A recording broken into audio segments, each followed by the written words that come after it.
We must understand this. Engineering means essentially to make things happen the way we want it. That's engineering, isn't it? To engineer this building means what? We want it the way we want it. We could have sat under a tree, but we choose to build this building because we want to sit under something engineered the way we want it, as suitable for us.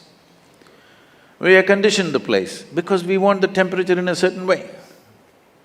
All this we did, but is it not important that you engineer this the way you want it? Hello? Outside is air conditioned, inside is boiling, what's the point? I'm saying power is being wasted on you. In the last 150 years, with the advent of science and technology, we have more comforts and conveniences than any generation ever could imagine, isn't it? Yes or no? You have more comforts and conveniences than any generation could ever imagine. We are the most comfortable generation ever, physically, materially. But can you say, are you the most peaceful generation? Joyful? Loving? No. Or can you even say you're the most intelligent generation? That'll be a wrong thing to say. Anybody who claims he is intelligent amounts to foolishness, isn't it? Because the significance of intelligence is, it shows you how many loopholes are there in your intelligence. Only a fool thinks there are no loopholes. A truly intelligent person always sees how many loopholes in my intelligence. The significance of being in a technological institute is not about just getting qualified to get some job somewhere or a passport out of the country. It should become a way of creating life, making life happen better than the way it's happening right now, because this is a fundamental responsibility that we have as a generation of people, because we occupy this space on the planet for a short, brief time. When the last generation gave this planet to us, whichever way they gave it, it's our business that when we leave it little better than the way we had it. Very important. How better? In what way better? You can decide that. I won't say only ecologically better, but in every way better. It must be better than the way we got it. This means we have to engineer ourselves to fit in such a way. See, a well-engineered machine means least amount of friction, isn't it so? Yes? A well-engineered machine means what? Least amount of friction. Heavy friction means badly engineered, isn't it? Isn't that the understanding? So the fundamentals of yoga is this. The fundamentals of yoga is in the geometry of physical existence. If you understand the geometry of what this human mechanism is, the body is, the psychological structure is, the chemical processes are, the energy structures are, if you understand the geometry of this and become capable of observing the cosmic geometry, if these two things are well aligned, suddenly your life hits off like a magic.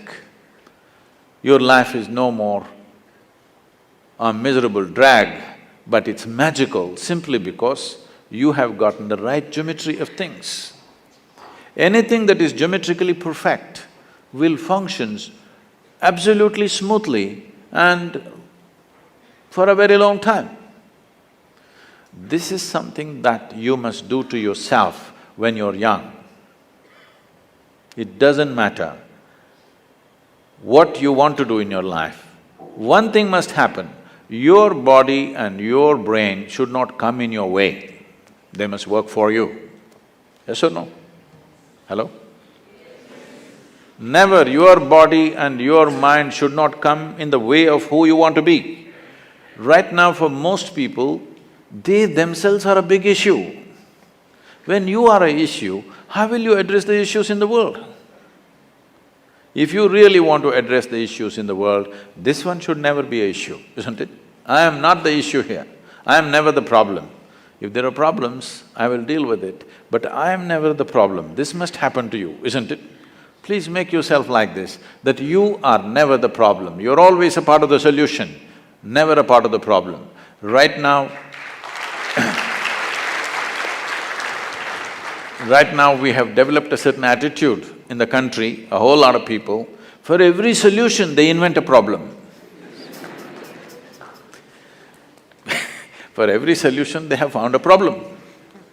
So there are people who are working for problems, there are people who are working for solutions.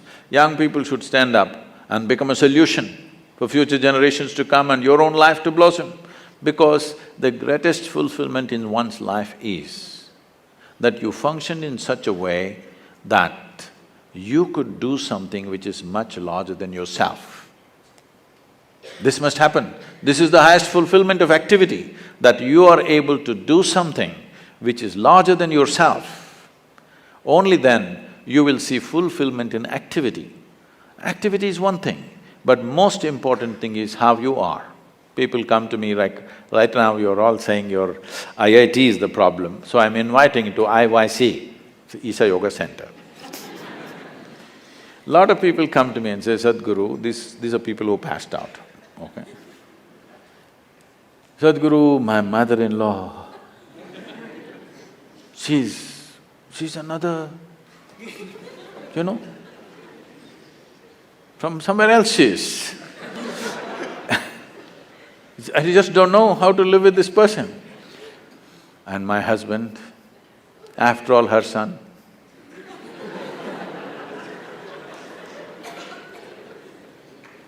My wife, impossible. My boss, he's not even human. Like this it goes on. Then I tell them, see, don't worry.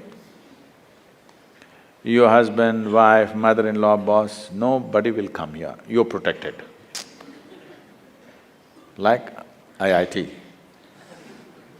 Your IYC also well protected.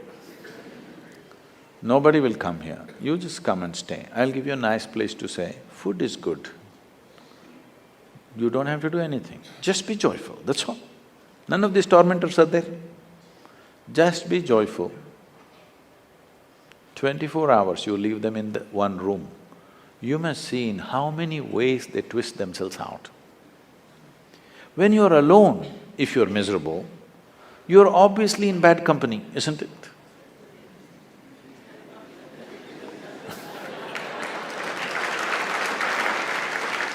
So all the young people should do this to yourself. At least for 3 days, 1 week, I will provide you the atmosphere, otherwise you can walk into the Himalayas. But there is no food and supply, you know, you will have to go searching. I will provide you food, everything. Just come, spend some time, not with any purpose, simply. If you sit alone for 3 days, no television, no book, no texting, simply by yourself, let's see what happens. You must know the nature of who you are. You should not go on dodging yourself and one day you will explode into something. You must know what is the level of madness you're suffering. When I say madness, if your mind is out of your control, is that called madness in definition? Hello? If your mind does not take instructions from you, it's out of control, is that called madness? Just try. Just today after this event, just go sit quietly in your room. Just see what all your mind does. You decide, don't tell anybody. You decide what is the level of madness you're going through. With this, if you enter the world, what will you create? You will only create who you are, isn't it? You cannot do anything other than what you are. What you are is what will happen to the world around you. Before you step out into the world, is it not important, at least you're this much equipped that you are not the problem. If you meet a problem and get married, we'll see. But you are not the problem. Can you make this happen for yourself as young people, that you are never the problem? You are not the issue in your life. Other issues, if they come, we will deal with it to the best of our ability, but this should not be an issue, isn't it? This can be easily done, very simple processes. If you invest on 20, 30 minutes a day, you can bring this possibility into your life. It is just that it needs a certain orientation. Because life is continuously outward. To turn inward, it needs a certain help and situation has to be created to make that happen. We are very much willing to do that with you. It's my wish and my blessing, this must happen to every youth of this country because India, the people of India has suffered immensely. I don't know to what extent all of you are exposed, many of you are from good families. I have walked through rural societies right from my, early youth. It's not good, believe me. It's just not good, it's not some idyllic situation out there. It is bad. It's very bad in most parts of the world. Where we are, they say they are the better off states. The better off states are like that. I know the Bimarus, how they are. We can't just live like this. We can't just continue to live like this, insulating our humanity and thinking everything is okay. It's time we have a living humanity, that our heart beats for everything, our heart bleeds for everything, and we will do the best we can do. In our lives, if we do not do what we cannot do, there's no problem. But if we do not do what we can do, we are a disastrous life, isn't it? It's my wish and my blessing, you should not be that disaster.